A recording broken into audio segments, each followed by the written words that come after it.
नमस्कार सर्वांना, मी दिव्या स्वागत करते आहे आपल्या एका नवीन यूट्यूब ब्लॉगमध्ये. तसंच आपल्या चॅनलमध्ये ज्याचं नाव आहे दिव्या मांढरे ब्लॉग. तर चला सकाळ सकाळ म्हटलं आज आप्प्याचं पीठ बनवून घेऊयात आपण.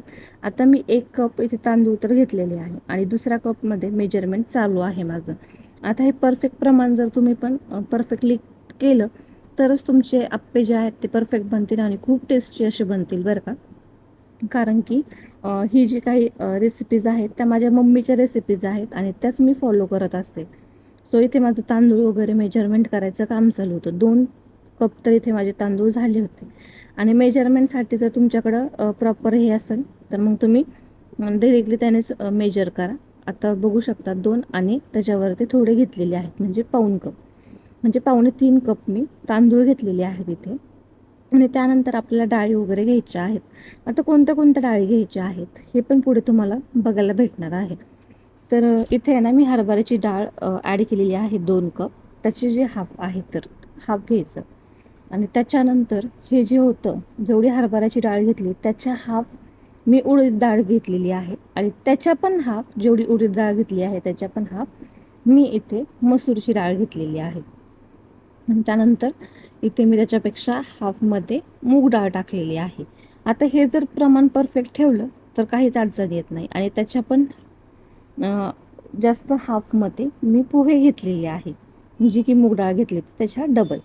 तर इथे पोहे वगैरे छानपैकी मिक्स करून घेतलेले आहे मी आणि हे ना छान असं स्वच्छ धुवून घ्यायचं आहे.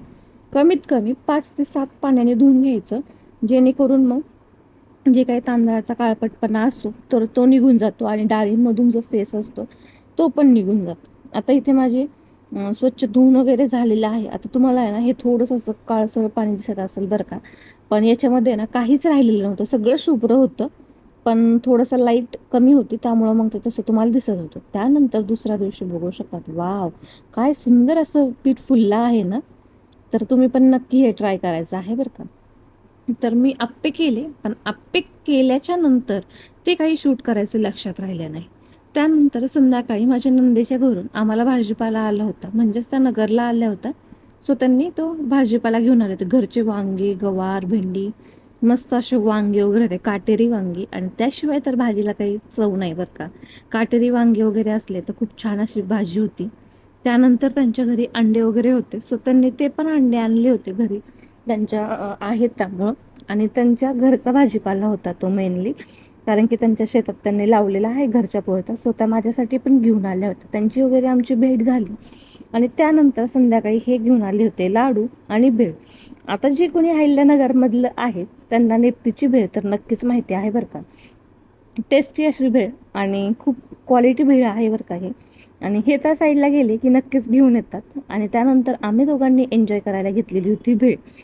पण माझं काय झालं, शूटच्या नादात ती भेळ ओली होती, ती जास्त सुकी होऊन गेली. त्यानंतर आम्ही संध्याकाळी गेलो हॉस्पिटलला. मला थोडंसं चेकअप करायला लावलं होतं, कारण की माझ्या पोटात दुखायचं म्हणून एक सोनोग्राफी केली आम्ही. सो मग त्यानंतर रिपोर्ट्स येईपर्यंत आम्ही इथेच बसलो होतो बरं का. आणि मग इथेच आहे ना एक झाड होतं आणि ते खूप छान असं होतं. सो त्याचं पण एक थोडंसं शूट घेतलं मी. आता हा जो ब्लॉग होता थोडासा मिक्सअप होता, थोडंसं ॲडजस्ट करा. सो आजचा जो ब्लॉग होता तो तुम्हाला कसा वाटला नक्की कमेंट करून सांगा. आणि आपल्या चॅनलला एक लाईक, शेअर आणि सबस्क्राईब करायला विसरू नका. भेटूया नेक्स्ट ब्लॉगमध्ये. तोपर्यंत सर्वांनी काळजी घ्या. Bye bye.